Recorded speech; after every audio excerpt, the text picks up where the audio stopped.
자, 그러면 역사적으로 4번의 경우가 발생했을 때 한국 주식 성적은 어땠나요, 코인이슈님? 상승했나요? 떨어졌나요?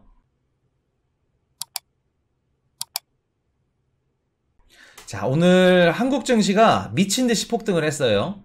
이게 이제 오전에 코인이슈가 캡처를 해놓은 건데 코스닥 4.49, 에코프로 29%, 그냥 뭐 상한가, 에코프로 BM 24%, 포스코홀딩스 11.19%, 포스코 퓨처엠 22%, LG엔솔, SK.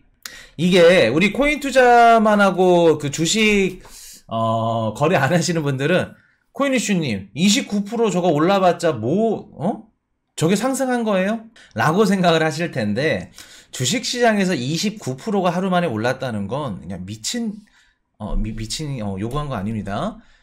미쳤다는 겁니다.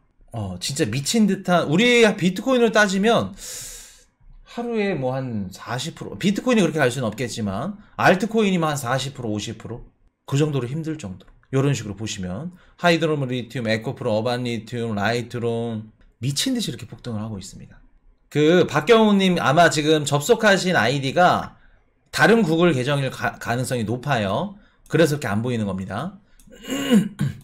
자, 그럼 한국 증시가 이렇게 폭등을 왜 했을까? 이유를 한번 살펴볼게요. 자, 공매도 내년 6월까지 금지다. 글로벌 IB들 전수조사에 들어간다. 공매도를 금지 때린다고 합니다. 이게 무슨 얘기일까? 무슨 귀신 신하라 까먹는 소리일까? 공매도 막 세력들이 막 던져가지고 막 시세 차익 누리고 안 좋은 걸로 알고 있는데 이거 좋은 거 아니에요, 코인이슈님? 한국 증시 상승하고. 자, 공매도 금지가 발표된 이후로 어떤 일들이 일어날 수 있는지 한번 말씀을 드려볼게요. 일단은 지금 내년 6월까지 뭐 금지를 하겠다 발표를 했습니다. 발표를 하면서 지금 시장이 어떤 상태냐면 미국의 금리 인상이 끝났다. 피크를 찍었다. 금리 인상 안 하면 이제 증시 올라갈 수 있겠네. 인하만 남았네. 기대감들. 그리고 최근에 원화 환율이 미친 듯이 올라갔죠. 원화 환율이 올라갔습니다. 자, 그럼 그게 무슨 뜻이에요? 한국 증시가 굉장히 좋다. 근데 거기다가 정부에서 공매도 금지 발표합니다. 내년 6월까지. 공매도 금지한다는 건 세게 못 때린다는 얘기입니다. 그러니까 폭락이 나올 가능성이 줄어들겠네요. 투자자들은 그렇게 생각을 하겠죠. 야, 그럼 지금 내가 에코프로 샀던 거, 뭐 카카오 급락해가지고 막 떨어졌던 거 지금 사야겠다. 개인 투자자들이 미친 듯이 들어오죠. 그러면서 코스피 코스닥 상한가 폭등 미친 듯이 올라가고 있죠. 왜 지금 국내 증시가 올라가고 있는지 이해되셨죠? 이게 얼마나 무서운 건지. 자, 이렇게 또 이쁘게 이렇게 정리해 놓은 표가 있더라고요. 자, 지금 보시면은 외국인 투자자 코스피 코스닥 주식 보유 금액 및 비중 추이 이렇게 보이죠? 2017년도에 아마 30% 중반대인가 그럴 겁니다. 이게 뭐냐면은 외국인들이 그 코스피랑 코스피 코스닥에 상장된 주식을 갖고 있는 보유하고 있는 비중을 그래프로 나타낸 겁니다. 차트로. 그래서 금액이 뭐 76조, 78조, 56조, 63조 이런 식으로 28%, 27% 거의 한 외국인이 우리 코스피 코스닥에 상장된 주식들을 30% 가까이 보유를 하고 있죠. 이런 식으로. 자, 그러면 우리 국내 증시는 외국인들의 영향이 크다? 아니면 적다? 어떤가요? 외국인들 영향이? 상장된 주식의 30%를 갖고 있어, 외국인들이. 굉장히 크죠. 그럴 땐 코인이슈가 맨날 미국과 금리 차이가 이렇게 나면은 외국인 투자자들 자금이 빠져나갑니다. 맨날 걱정하고 그래도 미리 올렸어야 됐고 따라가야 되는데 더 이상 한국의 펀드멘탈이 아닌데 그렇게 걱정하고 말씀을 드렸던 겁니다. 30% 가까이가 외국인들이 들고 있어요. 근데 이렇게 보시면은 지금 그래프가 쭉 하락하고 있죠. 외국인들이 지금 점점 비중을 줄이고 있다는 겁니다. 2017년도에는 말에는 이 정도까지 올라갔었어요. 여기서 쭉 떨어지고 있는 겁니다. 그럼 외국인 투자자들 입장에서는 한국 시장이 매력이 없는 거야. 왜 매력이 없을까? 한국 증시가. 환율에 심하게 영향받는 듯. 그렇죠. 환율이 안 좋으면 있을 이유가 없죠. 보통 이제 우리나라 증시에 들어오는 이제 외국인 애들이 환차익도 먹기 위해서 오는 거니까. 비싸게 보여서요. 그리고 일단은 외국인들 입장에서 거래하기가 너무 힘들어. 라이센스제도 그렇고 이것저것 신고해야 되는 것도 그렇고 너무나도 까다로워. 근데 그거는 어쩔 수가 없는 게, 그 이제 외국인들 입장에서 지분을, 한정된 이제 그 퍼센티지 이상 가져갈 수 없기 때문에 얘네들이 다 체크를 하고, 지분을 이제 뭐라 그럴까? 라이센스로 정해놓은 그 위상 가져가지 못하게 하려면 다 일일이 관리가 들어가야 됩니다. 아이디라던가 아니면 뭐 라이센스라던가 이런 것들을 다 기재해놓고 관리를 하려면 이것저것 까다로운 게 너무 많아. 그렇기 때문에 외국인 투자자들 입장에서는 빠져나가는 겁니다. 그리고 여기다 공매도까지 금지를 발표했어요. 공매도까지 못 치게 해줘. 그럼 외국인 투자자들 입장에서는 어떨까? 공매도 안 됩니다. 내년 6월까지. 굳이 들어올 이유 없죠. 보통 해외에 있는 이제 뭐 롱이라던가 뭐 숏이라던가 헤지펀드들 얘네들이 이제 어떤 식으로 그 외국 증시에 들어오냐면은 한국이 됐던 홍콩이 됐던 증시에 들어와서 예를 들어서 내가 공매도를 때리려고 그래. 근데 얘네들이 항상 이긴다는 보장이 없기 때문에 공매도를 해지하려고 현물이 됐던 아니면 뭐 선물이 됐던 반대로 매수 포지션도 같이 가져갑니다. 이해되셨나요? 쉽게 말해서 공매도 때릴 거니까 다 던져 라는 게 아니라 그거를 해지할 수 있는 매수 포지션도 가져가요. 반대로 매수 포지션 가져가면 하락할 수 있게끔 공매도 때릴 수 있게끔 반대 포지션을 가져가요.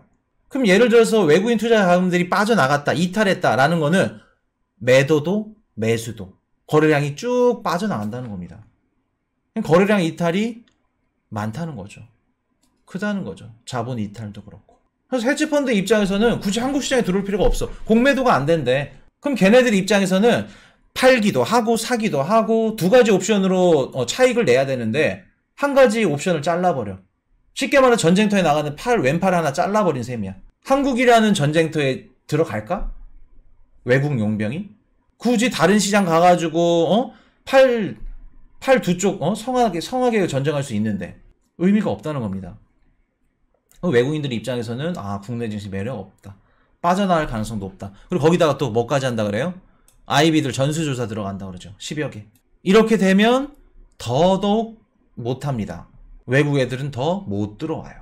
그러면 지금 당장 한국 증시가 뭐 공매도 금지로 인해서 주식을 막 주가를 폭락시키고 막 차익을 내가지고 막 돈을 많이 버는 애들이 이제 못 벌겠구나 잘 됐다라는 게 아니라 지금 당장 해외 투자자들 외환자본이 유출될 가능성이 커져가고 있다. 이런 부분들 신경 써야겠죠. 자, 올해 4월 달에 SG증권사 그 하한가 8개 종목 사태 있었죠. 기억하시나요? 라시를 또 주축으로 해가지고 싸게 사가지고 몇 년 동안 막 샀다 팔았다 계좌 막 주고 핸드폰도 빌려주고. 자, 이거 기억나실 겁니다. SG발 총 8개 종목이 무더기 하한가가 쭉 떨어졌는데 얘네들 공통점이 뭘까? 올해 4월달에 터졌던 겁니다. 얘네들 공통점 작고 그리고 또 관심이 상대적으로 적고 막 대주주가 왔다 갔다 하면서 컨트롤할 수 없는 애들 그리고 공매도가 허용이 안 되는 애들. 그 코스닥 같은 경우에는 지금 시가총액도 작고 조금 뭐라 그럴까 우리가 봐도 처음 들어보는 이런 종목들 같은 경우에 공매도를 치게 해. 그러면 회복이 불가능합니다. 회복이 불가능해요. 그렇기 때문에 특정 종목들은 이거는 공매도가 아예 안 됩니다. 막아놓은 종목들이 있어요. 근데 그런 애들을 선정한 거죠. 선정해서 어떻게 돼요? 공매도 당할 일이 없으니까 무조건 올라갈 수밖에 없어. 지네들이 왔다 갔다 하면 관심도 없겠다. 시가총액도 낮겠다. 컨트롤이 가능해. 이해되셨나요? 쭉 올린 다음에 거기서 이 사태가 올해 4월달에 났다 SG 하한가 사태입니다. 8개 종목. 이게 무슨 뜻이냐면 공매도를 금지시켜 놓으면 시가총액이 낮거나 뭐 유통 주식수가 적거나 이런 종목들은 시세 조정에 쉽게 노출될 위험성이 존재한다는 겁니다. 여기서 뭐 차익 결제 거래를 뭐 막겠다 뭐 이런 얘기들을 하죠. 차익 결제 거래가 또 뭐냐면은 어떻게 보면 공매도랑 비슷합니다. 비슷한데 실제로 빌리지를 않아. 내가 갖고 있질 않아 투자 상품을. 그럼 나중에 가격 변동에 따른 이제 차익만 정산하는 거예요. 그게 장외 파생 상품이라고 하는데 그걸 차익 결제 거래라고 합니다. 근데 이번에 그 문제가 됐던 게 뭐냐면 차익 결제 거래 같은 경우에는 이제 거래 계좌가 증권사 명의로 들어가요. 내 개인 명의가 아니라. 그렇기 때문에 어느 정도 익명성을 보장해 줄 수 있겠죠. 그러면 공매도가 안 되는 이런 허점과 그리고 차익결제 거래의 이런 익명성까지 같이 합산돼서 이번에 이렇게 터트린 겁니다. 그래서 이번에 뭐 차익결제 거래를 뭐 막겠다 뭐 이런 얘기들을 하는데 의미가 없죠, 사실. 공매도 금지가 지금 어떤 상황인지 어떤 상태인지 좀 이해가 되시나요? 공매도에 대해서 이제 많은 분들이 좀 부정적으로 생각하시는 분들이 계실 겁니다. 근데 공매도가 원래 이제 순기능은 주식시장에 유동성을 주고 그리고 이게 공매도가 없다 보면은 계속 상승할 수 있는 이런 뭐라 그럴까 움직임이 나올 수밖에 없어. 큰 폭의 하락이 잦을 수가 없다는 겁니다. 큰 폭의 하락이 있다는 건 그 해당 기업의 주가가 거품이다. 어떻게 보면 거품을 판별할 수 있는 판도기 역할을 해주는 게 공매도 역할입니다. 그리고 유동성을 주는 것도 공매도 역할이고 잘만 쓰이고 순기능은 좋은 거예요. 근데 이거를 악용하고 나쁘게 이용해서 차익을 미리 막 정보 땡겨가지고 지네들이 막 샀다 팔았다 그런 애들이 잘못된 거지 공매도라는 기능만 있을 때는 브레이크가 없네요. 우리가 그냥 자전거를 타고 가다가 진짜 딱 브레이크를 밟을 때 그 브레이크 역할을 해주는 게 공매도라고 보시면 돼요. 근데 이거를 그냥 아예 금지를 시켜버린다? 자, 공매도 같은 경우에는 미국에도 존재를 하고 전 세계 글로벌 증시에 다 존재합니다.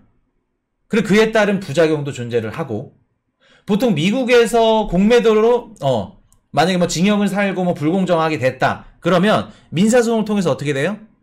민사소송을 때리고 불법을 저질렀거나 잘못을 한 애들한테 좀 더 합의금이라던가 벌금을 좀 더 얹어서 큰 규모의 배상을 할 수 있도록 판결을 내려줍니다. 그리고 만약에 그 해당 주문을 이제 증권사라던가 뭐 은행이나 얘네들이 책임을 지는 방식이에요. 그럴 때 얘네들도 좀 더 눈에 불을 켜고 야 이거 좀 우리가 잡아야 되는 거 아니야? 우리가 책임져야 되니까 그런 식으로 관리를 하는데 우리 한국에서는 그냥 내년 6월까지 금지 하지 마 다. 비유를 해드리면 내가 자동차가 고장이 났어. 자동차가 고장이 났는데 카센터를 가가지고 이제 내 차를 고쳐달라고 했는데 미국 카센터를 갔습니다. 갔더니 이제 우리 그 햄버거 먹다가 이제 우리 형님이 키도 커. 코수염 나가지고 이렇게 멋있어. 딱 고장난 그 어떤 부분이 고장났는지 브레이크 패드가 문제인지 엔진이 문제인지 다 막 닷지방부터 열어보고 야 이렇게 하면은 이렇게 고치면 되고요. 저렇게 고치면 되고 막 정비를 해줘. 해당 부위에 알맞은 방법으로. 근데 그 옆에 있는 한국 카센터를 갔네. 짬뽕 한 그릇 먹고 이제 한숨 자다 나와가지고 뭐 어디가 고장났냐 왔어. 이거 일단 사고 날 가능성이 너무 높다. 엔진부터 끄고 좀만 지켜보자. 어떤 부위가 잘못이 됐고 그 부분을 고치고 이런 것들은 없고 그냥 엔진부터 꺼라. 다 끄고 지켜보자. 이게 한국 카센터. 좀 이해되시나요? 효율성이 있을까? 효과적일까? 공매도 금지가? 외국인들 투자자들의 입장에서는 어떨까? 그리고 뭐 정치적으로 이런 건 그냥 다 상관없습니다. 뭐 내년 4월이 총선이고 뭐 이런 거 다 필요 없어요. 관심 없으니까. 경제적으로 이득일까? 의미가 없다는 겁니다. 공매도 금지가. 정부가 깜빡거리는 두꺼비집을 그냥 내려버린 거네요. 외출할 때 한국은 두꺼비집을 내리고 나간 거고 외출하기 전에 뭐 정부가 망가져가지고 그 부분만 살짝 빼놓고 나간 거고. 우왕우왕님 그 영상 정보란에 보시면 OKX 그 텔레그램 링크 있어요. 가셔가지고 담당자님, 운영진님 계십니다. 거래소. 그분한테 물어보시면 됩니다. 효과적인 측면도 그렇고 뭐 효율성이 없어 보여요, 사실. 이번 공매도 금지 사태가 누구를 위한 건지 사실 잘 모르겠습니다. 자, 에코프로 상한가 공매도 금지의 쇼 커버링이 시작됐나? 외국인 떠날라 개미 피해 방지. 개미들 살리려다가 30% 외환자본들 유출되면 그거는 자, 총선 앞두고 뭐 전면 금지 급선회 시장 분열. 우리는 정치 관심 없어요. 언급할 필요 없습니다. 그게 어쨌든 뭐였든 건 상관없어. 어차피 그분이 그분이고 그분이 그분이야. 근데 우리가 좀 지켜봐야 될 부분이 뭐냐면 이번에 나온 한국 정부 금융위의 그 공매도 금지가 여태껏 이번까지 총 4번이 있었습니다. 4번이 있었어요.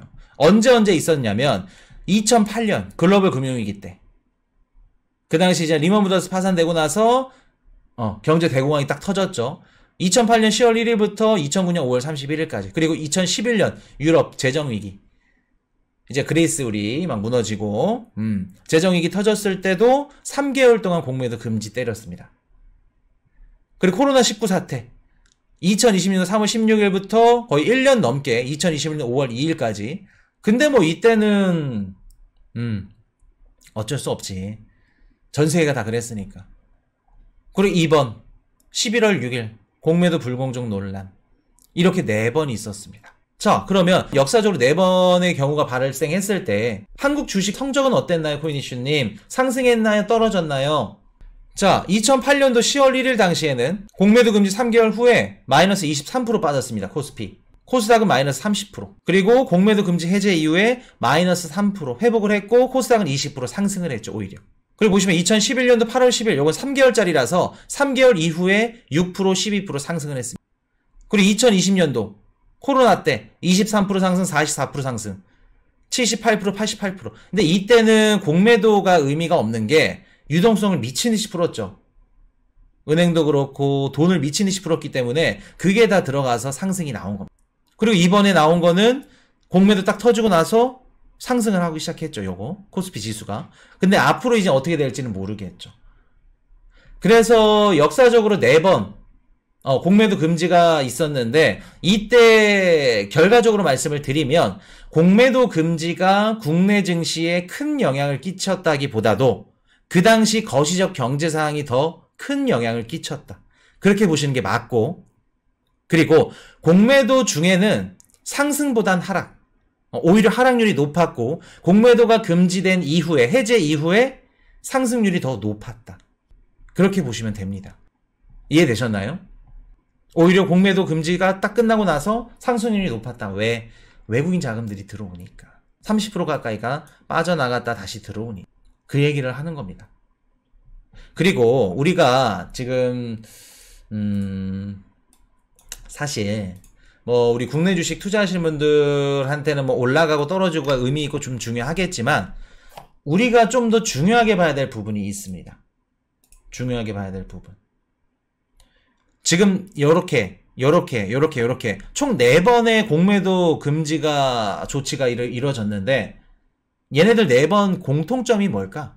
한국 정부가 공매도 금지 4차례 터뜨렸던 공통점이 뭘까? 공매도 금지가 나왔을 때는 어떻다? 공매도 금지가 나왔을 때는 선거전? 글로벌 경제 위기. 그렇죠. 항상 위기가 존재했었다. 글로벌 금융위기, 유럽 재정위기, 코로나19 사태. 지금은 무슨 위기죠? 고금리, 고물가. 지금도 우리 경기 침체 들어가니 많이 위기죠. 그러면 한국의 공매도 금지로 인해서 뭐 주식이 올라가고 상승하고 이런 거 그냥 다 떠나서 우리 어떻게 받아들이면 돼요? 주식 투자하시는 분들, 고환율 쓰리고 코인 투자하시는 분들, 한국 정부에서 공매도 금지를 때렸다는 건 지금 경기가 좋지 않구나. 경기 침체에 진입을 했구나.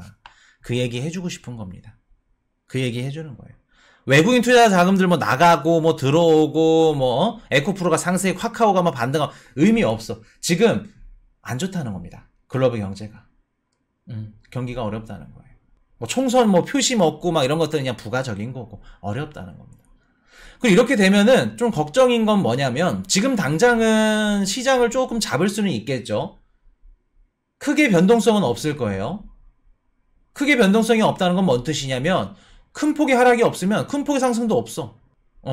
지금 이렇게 상승이 나온 거는 좀 누가 크게 작용을 했냐면 금리가 끝났다. 금리 피크 찍었다. 그런 부분들. 그리고 환율이 정상적으로 좀 돌아갔죠. 떨어졌죠. 이전보다. 그런 것들이 작용해서 이렇게 주가가 올라갔고 공매도 금지까지 이렇게 부채질 해준 건데 앞으로 더 지켜보셔야겠죠. 금지한다 그래서 뭐 주가가 계속 오른다? 그거는 맞지 않다. 지금 당장으로는 조금 이제 증시라던가 안 그래도 이제 PF 대출도 있고 좀 터질 게 많으니까 한 개라도. 그리고 또 이제 다음 주나 다다음 주 되면 또 이제 코인 이슈가 은행 횡재세부터 시작해서 이제 은행 세금 뒤집어지게 걷는 거 요것도 한번 다뤄드릴 겁니다. 그런 위험성들이 있기 때문에 일단은 조금 이렇게 막아놓는 방법을 쓴 것 같은데 이렇게 되면 나중에 봤을 때 뭐 MSCI라던가 그 모건 스탠리가 하는 거 있죠. 걔네들이 하는 이제 선진국 지수 편입. 이거는 사실상 힘들겠죠. 이번에 6월 달에 거의 편입이 이제 안 될 거다, 실패했다 이런 기사들이 나오고 나서 아마 정부에서도 포기를 한 것 같아요.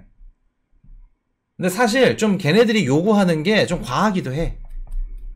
그래서 좀 실리를 좀 꼼꼼하게 따져보기는 해야 되는데, 선진국 증시의 그 지수에 편입이 되면은 우리 한국 증시에 들어오는 외국인 자금들, 외환 자금들이 급이 달라집니다.